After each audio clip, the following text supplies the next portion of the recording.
Okay, welcome to Kick the Can Podcast. It's been a while since our last episode. I've been took another little vacation. Matt wasn't around to work with me, so it turned into a few weeks turned into a month. But we're back here, and we're going to try to put one out in the next couple of days and get some video content. We're thinking about going down the neighborhood maybe on Saturday. I want to get an update on the 45 field. We'll take some video, maybe go for lunch, and maybe we can get some good stuff out and give you guys some nostalgic feelings of the old days from the neighborhood. Today, April 30th, is Googie's birthday. If you're on Facebook, and some of the guys always wish Googie happy birthday. He was short in stature, but larger than life guy, taken too soon.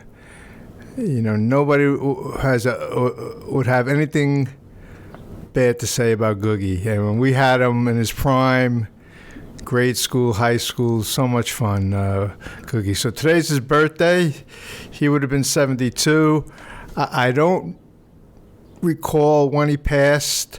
I think he was in his early 30s, but I sort of missed that for some reason when my life was taking me.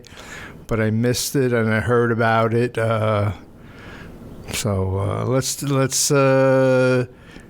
we'll wish Googie a happy birthday, everybody. And yesterday, Danny Calaro's birthday. Calaro's Danny's Pork Store fame, 187. Was lucky enough to spend a few days in Florida with him, just me and him. No Mrs. Kick the Can podcast around. So we just talked about the old days, watched some Yankee games. Danny could rant pretty good on Aaron Boone, so that's a lot of fun. So that was good. We went out for some nice lunches, went sightseeing. It was nice. You guys you appreciate your friends, the ones you have from second, third grade. Because we're really starting to climb into our 70s. So just relish those friendships. I certainly do. It means a lot. I know a lot of you guys out there, feel the same. So take those friendships and cherish them. Speaking of Danny's Pork Store on 187, if you guys saw the news, apparently there was a tragic fire. I think it was on the block on 187 between Belmont and Camerling, maybe. I couldn't really tell from the news reports, but I think that's where it was, and a couple of people died. It might have been the building. There was a hardware store down below. I don't recall. Was it Nat's? I think it was Nat's, or a candy store that we all frequented. It was above that, and that was bad. Probably some of our Mount Carmel friends probably lived in that building back in the day. So that's a shame to see a building like that go down. I wanted to share a sad note. One of my second cousins, Julianne Angelillo, passed away. We had that wake last week, and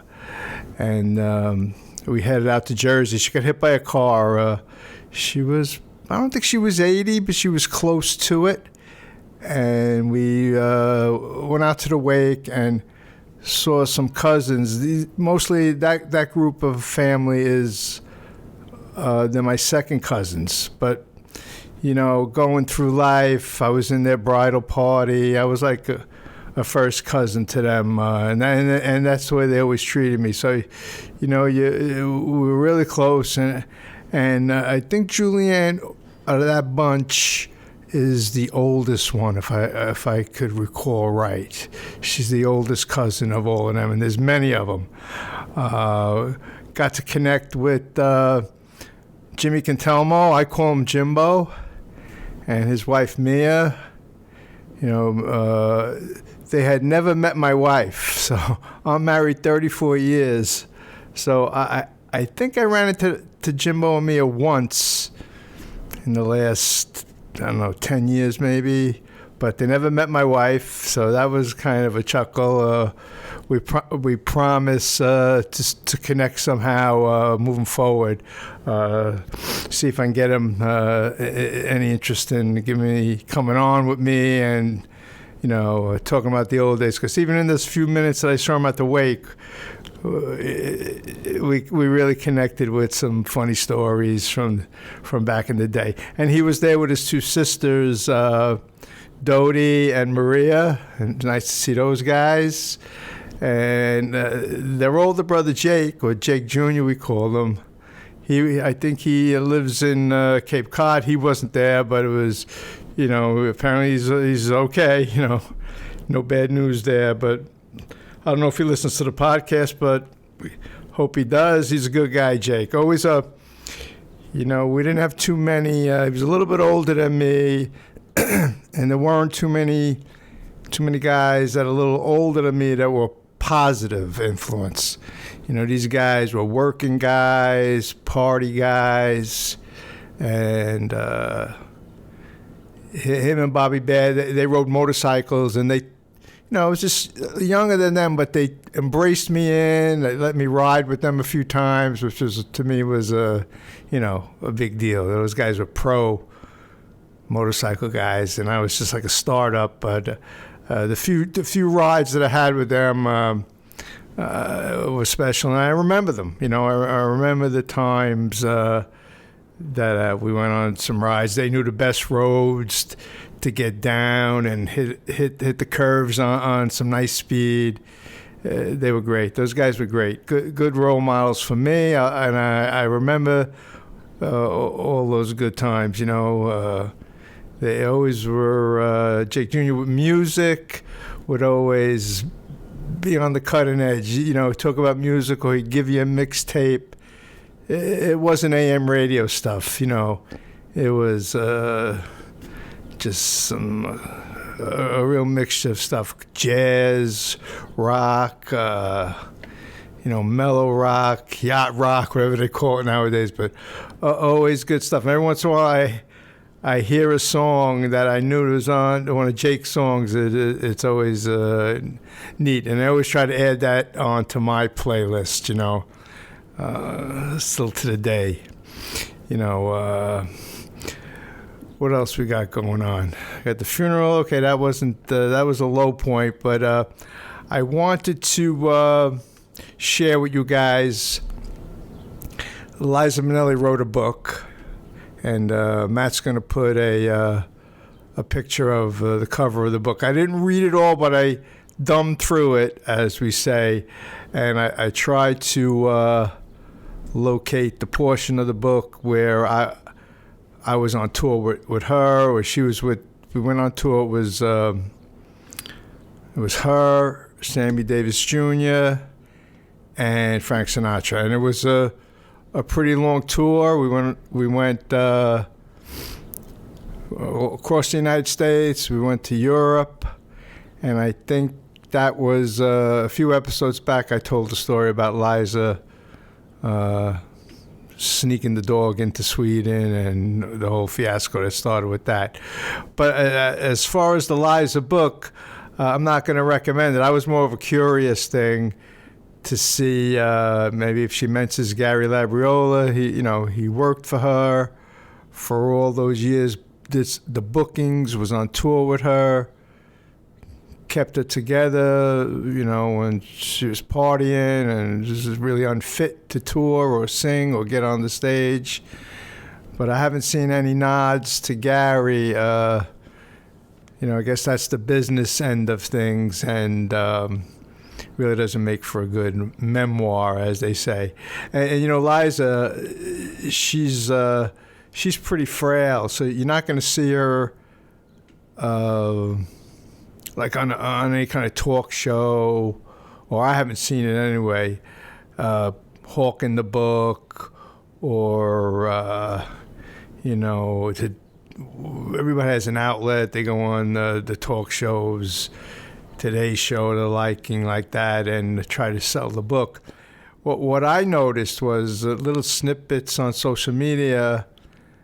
She'll say, I had an affair with this guy, I did coke with that guy. That's going to be the message that she's going to try to sell the book. But I think her fans, excuse me, will be interested in the book, who's ever still around. And she does candidly talk about her addictions. And that will make the book a little interesting, because she's very candid. I mean, she's battling pretty much. She battled her whole life, and marriages, train wreck of marriages. The only thing she really had was the talent, singing and dancing, touring, and that was her income. She really wasn't selling albums or that kind of stuff. But she was a pure talent. And now, I mean, she's sort of shielded by this guy that helped her write the book. I think he was Michael Feinstein. He's sort of like a half a composer, piano guy. I think he toured with her or opening act or something over the years. I don't know him. But, you talk to some folks, they say Liza's sleeping on his couch.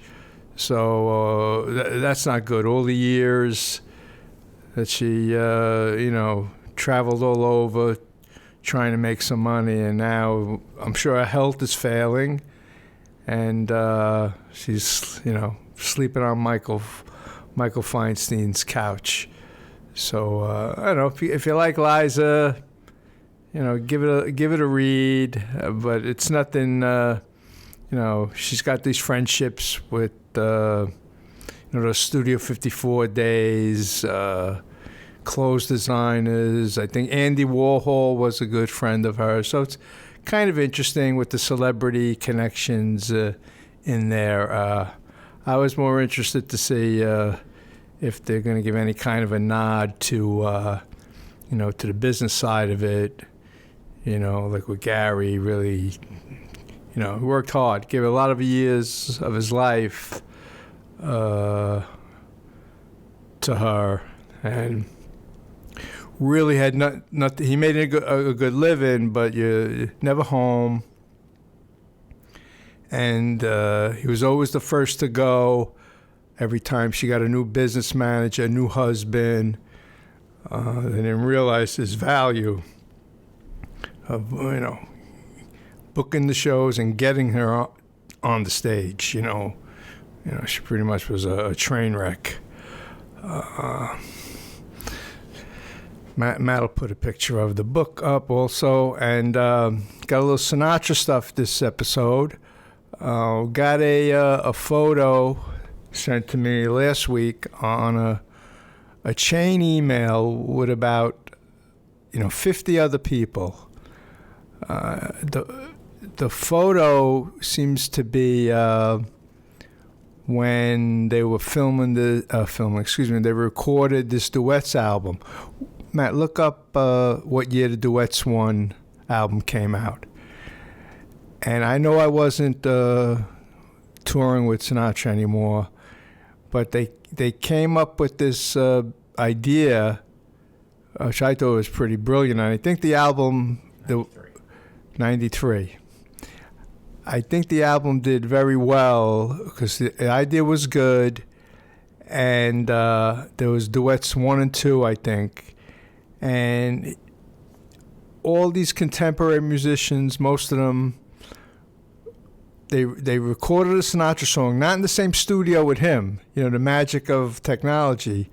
they took some of his songs, older songs, some songs he did in the studio and brushed up or freshened up, but it wasn't that much work for Sinatra.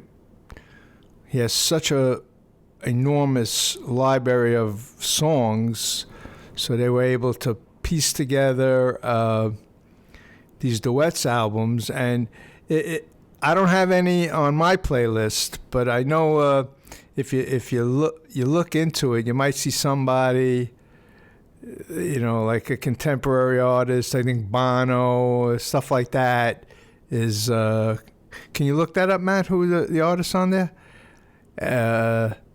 And then they went into the studio, they recorded their end of the song, and they just blended the Sinatra versions together. And the album did well. It made money for Sinatra, especially in '93. I stopped touring in the summer of '92. And Barbara Streisand. Streisand, who? Aretha Franklin, Barbara Streisand, Tony Bennett, sure. Liza, Bono. There's a couple other ones. All right, so you see, not Billy Joel, any contemporaries? Really much still older artists. Maybe on duets too, there might be some younger ones. That's interesting to check out. By '93, it was getting hard for him to tour. And, like I always mentioned, Sinatra was still away for, the promoter, the record people, the family, everybody with their hands in his pocket to still keep earning. That was it was a good idea. It was a good idea. You could check that out. And when I was glancing through the names on the email list, and my takeaway was, like, this is 25, 30 years later, and there's 50 people that still have the connection to Sinatra. Like, in other words, it's almost like if you went into the military and you had army buddies from back in the day. And I looked at all the names, it was just a hodgepodge of everybody. In the picture is Hank Cattaneo. He was so instrumental in the live performances on the road. He was the production manager, and he was in charge of the sound and lights. But the best thing he was many things with Hank, but Sinatra loved him. Sinatra never gave Hank a hard time.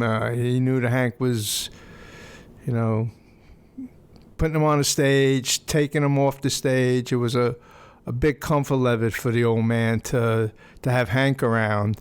And then Hank, well loved by all of us. When you're traveling, you just connect. You're living with people for 3 weeks, a month, and then you're working with them before you go on the road, making plans.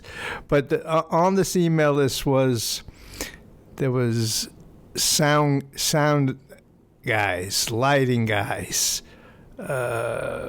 musicians, attorneys, bodyguards, who's ever still standing, myself, who's ever still standing.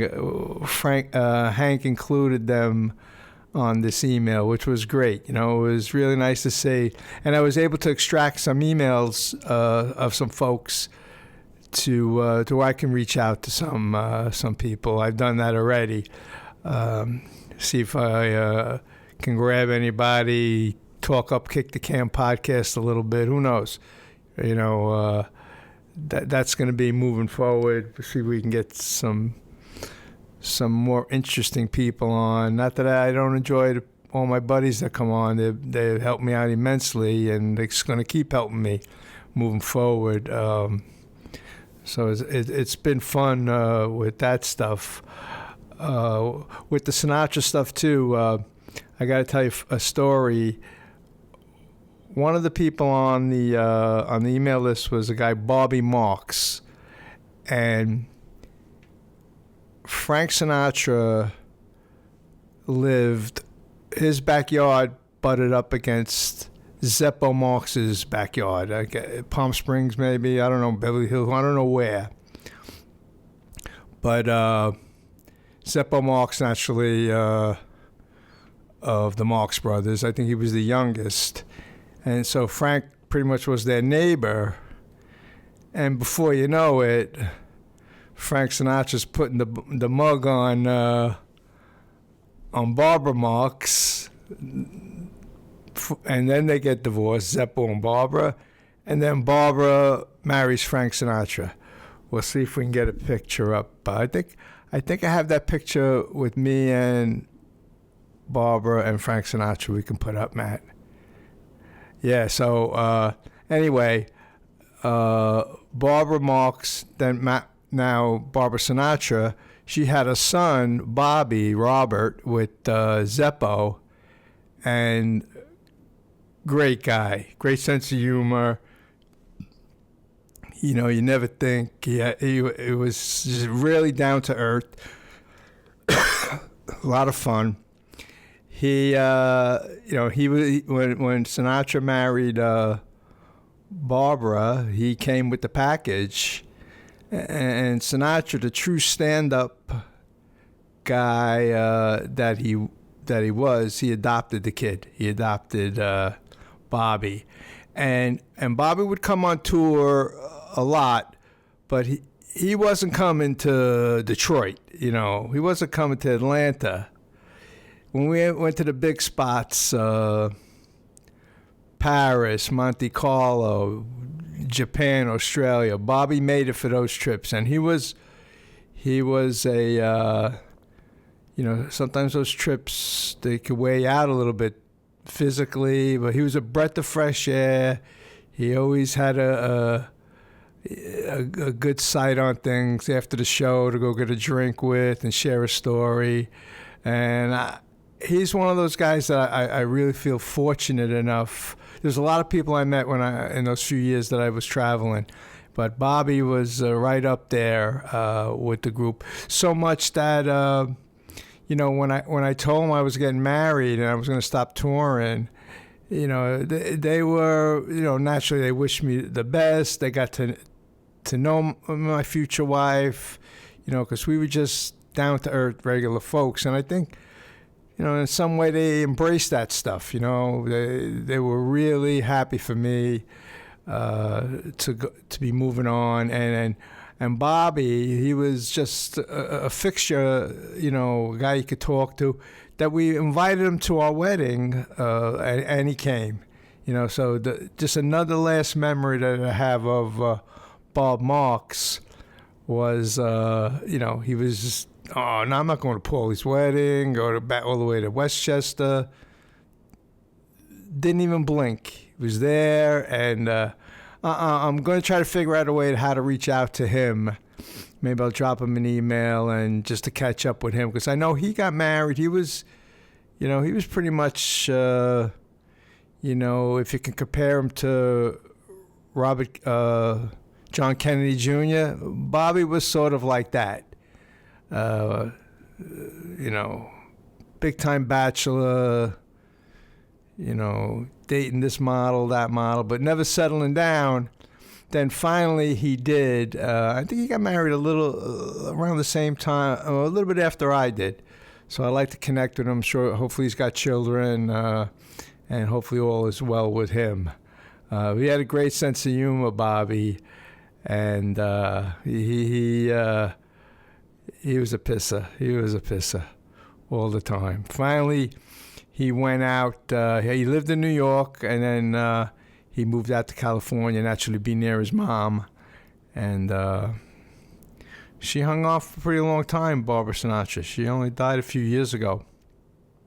So she kept going, and Bob was a good guy.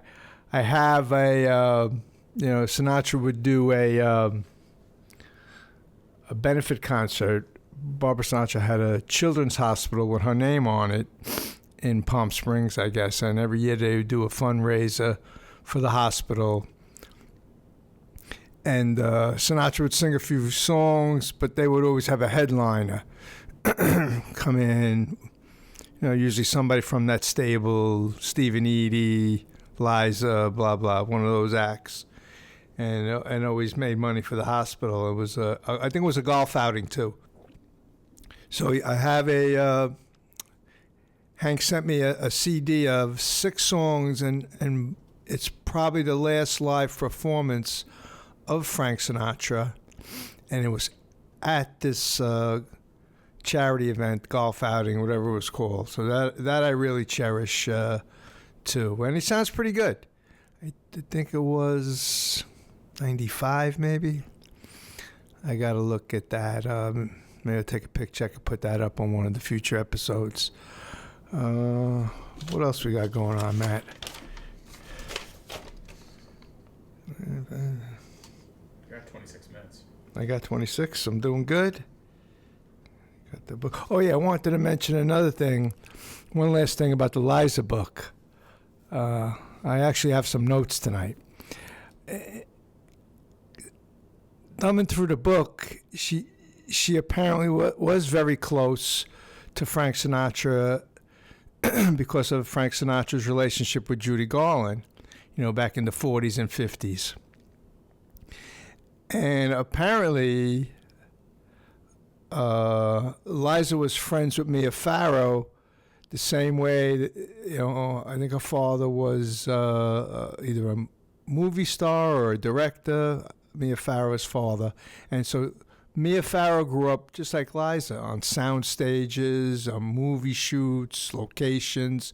So they had a bond, from really, really young. And I think they're still friends. And Liza reflects the story when she found out that Mia Farrow, 22 years old, was marrying Frank Sinatra, like 50-something. And she's pretty straightforward with it, but that was an interesting take on it. I'm going to try to read the whole book, but I'm not recommending the book or anything. It's just something that I've been up to in the last few weeks. So moving forward, we're going to try to get some video this weekend down the neighborhood, and I might want to do another part B for the nicknames and get a little help in here with me, somebody to chat it up with me. But other than that, keep listening, keep spreading the word. Kick the Can podcast is moving on. Thanks, everybody.